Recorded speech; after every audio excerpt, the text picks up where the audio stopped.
Es viernes y los viernes aprendemos de historia, los viernes disfrutamos la historia, los viernes nos acompaña y está aquí con nosotros, como siempre, nuestro gran amigo e historiador, el doctor Joaquín Robles Linares, quien hoy, pues hay un tema interesante, Hilario, Así es. muy interesante, ¿no?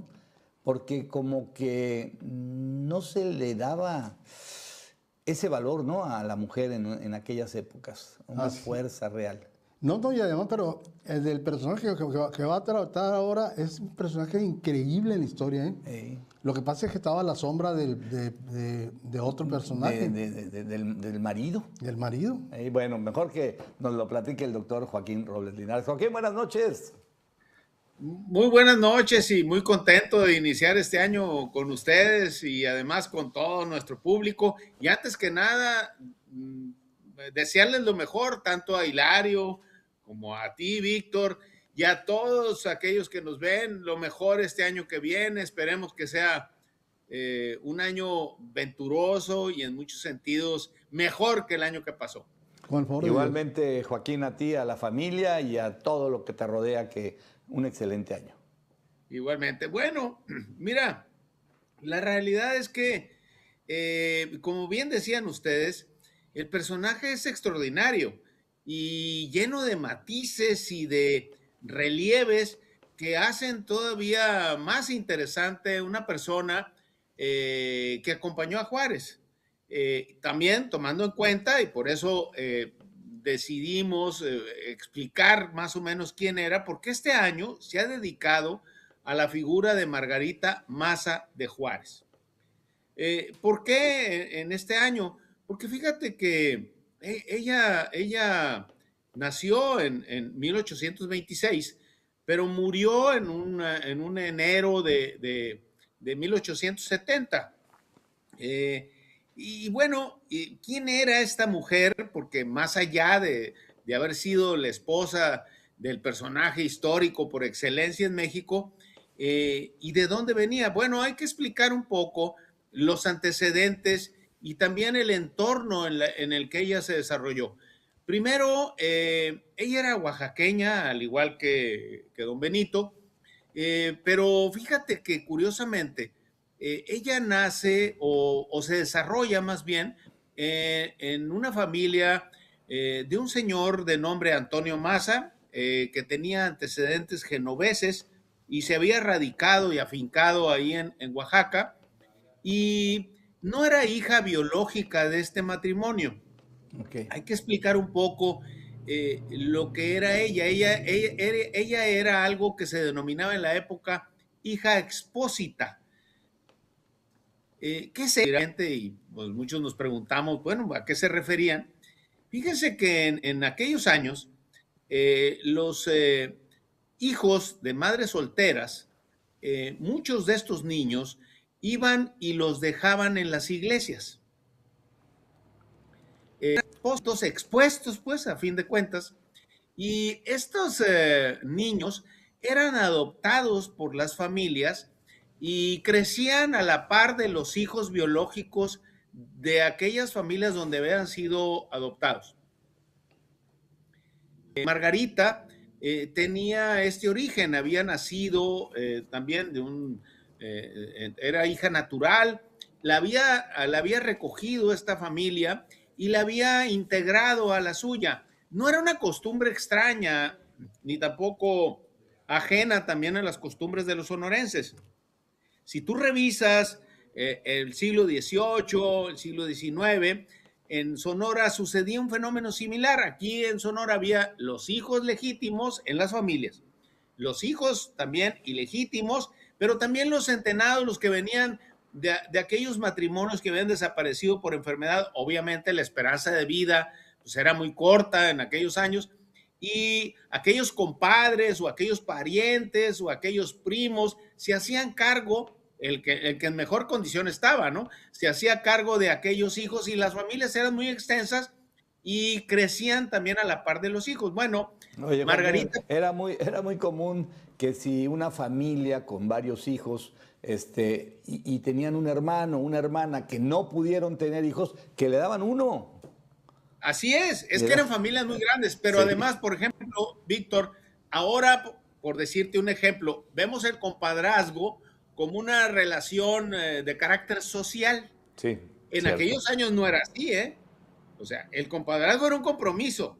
Y si los papás de aquel niño que tú bautizaste desaparecían o morían por alguna enfermedad, tú te hacías cargo de ese niño y crecía al interior de tu familia como un hijo más. Cierto. Esto sucedía en toda México, era una práctica común. Bueno, Margarita venía de un origen así, la integran a la familia, crece a la par de la familia que ella amasa, y ahí es donde entran las cosas curiosas. Bueno, en aquella familia, una tía de Benito Juárez trabajaba en aquella casa, pero también Benito Juárez, que era un muchacho pues avispado, con inteligencia natural, que se había... Pispireto, pues. Sí, no, y había crecido él en sus aspiraciones, había estudiado, se va a estudiar a Oaxaca, entra al seminario, en fin, esta familia Maza también lo asiste.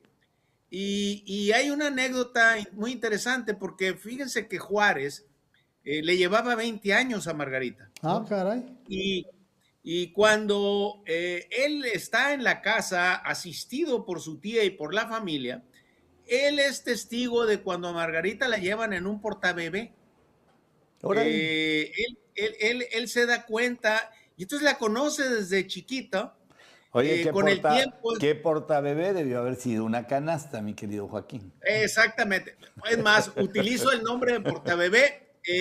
Hay gente, fíjate que en los textos hablan de algo que yo no conocía, que se llama bambineto. Quién sabe qué sea, es como... Bambineto es en el sur es muy común, que es esa pequeña camita que los bebés recién nacidos, ahí los tiene la mamá a un lado, en un bambineto, y que lo puedes manejar ahí. Un sí. Moisés, ¿eh? Sí, un Moisés. O un sí. Moisés. Entonces él se da cuenta, la llevan, crecen en la zona, un hombre cercano a esa familia, se había asistido ahí, la tía lo había cogido, la familia también. Y entonces con el tiempo esta relación fructifica. Hay que entender un poco la época, hay que entender también. Juárez tuvo una relación previa antes de casarse con Margarita, ya siendo un hombre grande, él de casi 40 años. Margarita era una mujer mucho más joven. Él tuvo 2 hijos de una relación previa. Okay. Sin embargo, Margarita los adopta y una de ellas, particularmente de nombre Susana, que tenía una condición especial, Margarita la adopta como si fuera su hija, y fue su preocupación eterna. Toda la vida en las cartas y todo, siempre está pendiente de esa hija de Juárez. Bueno, ellos se casan. Juárez ya para entonces, fíjense, algo que a veces pensamos en el Juárez que conocemos como presidente de la Suprema Corte y que después llega a la presidencia. No, tuvo una carrera intensa en Oaxaca, en la política local. Es aquellos políticos que ustedes y yo conocemos, que antes de llegar a posiciones importantes en la política local tuvieron muchos puestos y tuvieron una biografía intensa. Bueno, Juárez tenía esas características, había sido juez, ministerio público, había sido secretario de gobierno y había llegado a la gubernatura de Oaxaca. Y en 1853 es cuando empieza a dibujarse lo que va a ser Margarita. Fíjense que él tiene conflictos pues con Antonio López de Santana, que era un presidente muy polémico y con actitudes así muy arrogantes. Bueno, choca con Antonio López de Santana, lo empiezan a perseguir a Juárez. Juárez tiene que abandonar el estado, se va a Veracruz y de ahí se va a Nueva Orleans. En Nueva Orleans dura mucho tiempo torciendo tabaco para poder mantenerse. Allá conoce o tiene relación con Melchor Ocampo y otros mexicanos eminentes que después serán muy, muy notables. Sin embargo, para entonces Margarita tenía una pequeña tienda en Oaxaca y desde esa tienda, pues además de que hacía otras labores y que atendía a sus numerosos hijos, que tuvieron 12 o una cosa impresionante en la cantidad de hijos, ella le mandaba dinero a Juárez para mantenerlo y para que él siguiera la lucha política la cual se había propuesto. Bueno, eso te da una idea del personaje. Después, lo que llegará a lo que conocemos en 1857, que él llegará a la Suprema Corte, vendrá el golpe de Comonfort, vendrá la Guerra de Reforma, y entonces Juárez se convierte en un personaje de proyección nacional. Las condiciones cambian, particularmente desde el punto de vista político, pero hay algo muy interesante. Lo que no cambia es la relación entre Margarita y Benito. Una relación, a mí me sorprende mucho y es algo que me llama muchísimo la atención, es que afortunadamente en estos tiempos se conserva mucha de la comunicación de ellos personal de cartas. Y quiero decirles que además de lo abundante de comunicación, lo afectiva y lo amorosa que es esta comunicación, es precisamente el temple de Margarita. En todas estas cartas que se van desde la Guerra de Reforma y luego la de intervención que tendrá otras connotaciones, más vas a ver o vas a leer algún reproche o alguna dejo de amargura por lo que estaba sucediendo entre ellos dos, de Margarita a Juárez y de Juárez a Margarita. Todo lo contrario. Es una comunicación ordinaria de una pareja muy bien avenida, pero que además tenía una relación, tengo que decirlo, amorosa, una relación muy cercana y además de pleno entendimiento en aquellos de los proyectos políticos que Juárez perseguía. Margarita es una parte importantísima de aquel proyecto sin tener el protagonismo que tenían otros personajes. Llega la Guerra de Reforma, triunfa la Guerra de Reforma, Juárez se convierte en el gran personaje, pero viene la fatalidad de la intervención francesa. Y es aquí donde Margarita también adquiere dimensiones espectaculares. Margarita, incluso se acuerdan ustedes que Juárez sale y hace un itinerario muy largo que va a dar hasta Paso del Norte, lo que hoy es Ciudad Juárez. Bueno, en la primera parte lo acompaña Margarita, después se desprende Margarita y se va y se refugia a los Estados Unidos por cuestiones que eran muy importantes para el proyecto político de Juárez. Estando Margarita en los Estados Unidos, se convierte en una especie de titular del proyecto político de Juárez, pero también en un enlace entre el gobierno norteamericano y Juárez. Es en esta época cuando ella pierde 2 hijos y los hijos los pierde de una forma muy triste, prácticamente de frío, y también vivían de forma muy precaria. El gobierno norteamericano aún así se acerca a Margarita, la invita a Washington, se entrevista con el presidente de los Estados Unidos, el secretario de Estado Seward se apellidaba, tiene una relación muy cercana y queda precisamente admirado por la actitud de esta mujer. Esa época de la correspondencia entre ellos dos, cuando mueren los hijos, es realmente triste y lastimosa, porque entre ella, evidentemente, cuando uno lee las cartas, pues llega a una depresión terrible por el fallecimiento de los hijos e incluso se culpa de la muerte de estos hijos. Juárez la saca de esa culpa que ella misma se había infringido, y entonces tienen esta relación, continúa precisamente de forma muy intensa, y es lo que hace ver que aquel personaje era algo más que la esposa de Benito Juárez. Era una parte importantísima del ánimo, del proyecto y de lo que tenía que ver con el futuro del país. Sin embargo, hay que entender que ella no pretendía ninguna posición política, para nada. Además, en aquella época pues, estaba perfectamente establecido que las mujeres, pues desafortunadamente no tenían la posibilidad de aspirar a esos puestos. Sin embargo, es extraordinaria.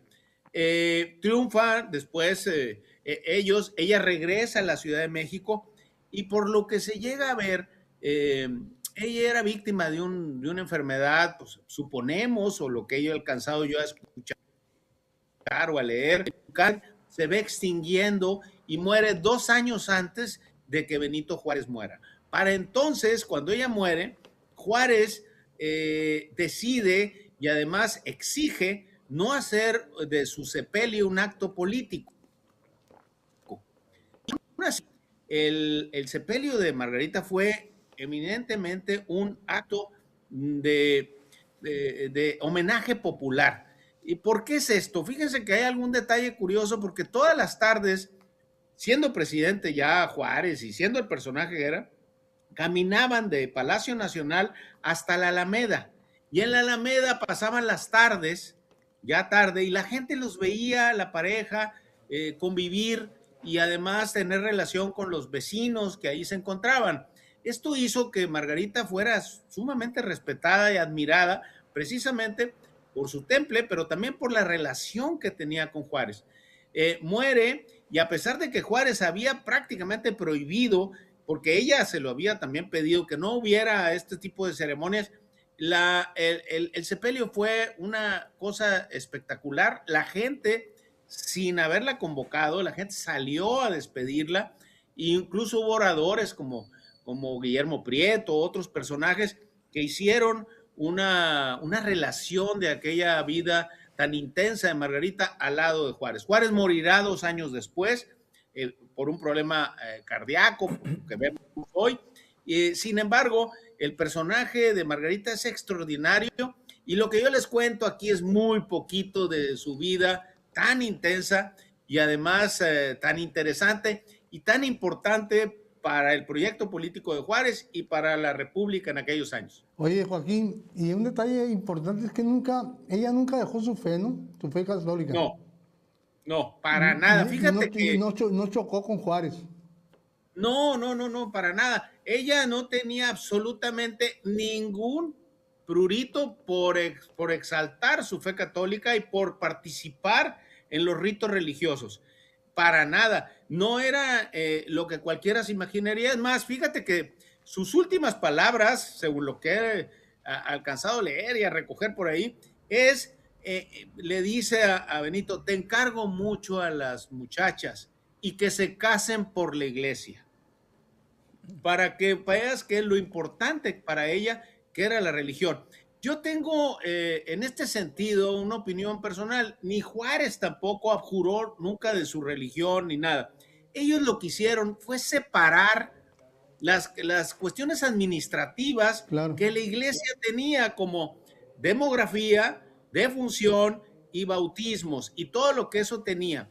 Y también, pero si uno revisa a profundidad y se quita todas esas cuestiones anticlericales que hasta a veces se dan hoy, o jacobinas, ellos siguieron conservando la fe y siguieron practicando su religión, y no tenían ese conflicto contra la Iglesia Católica. Al contrario, y ella incluso lo dice en las últimas recomendaciones que le da a Juárez, preocupándose por el futuro religioso de su familia.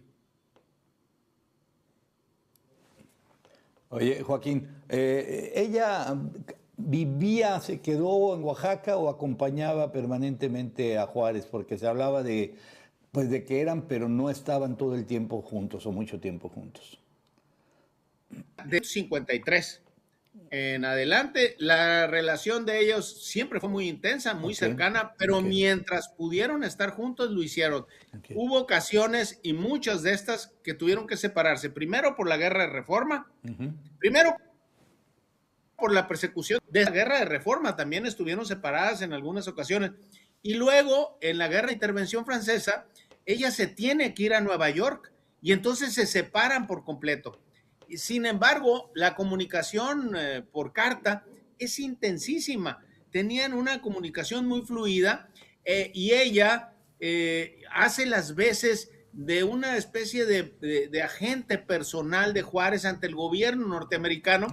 Y hay anécdotas incluso donde en una reunión con el secretario de Estado norteamericano, le dice que cuando triunfe la guerra, pues ellos podrán regresar a México y entonces Estados Unidos tendrá dos amigos, Santana y Juárez. Y ella le contesta inmediatamente, le dice, no dos, uno nada más, y usted va a escoger si es Santana o es Juárez. O sea, tenía un carácter muy firme, muy interesante, y además esa separación, pues quizá era un obstáculo físico, pero no emocional.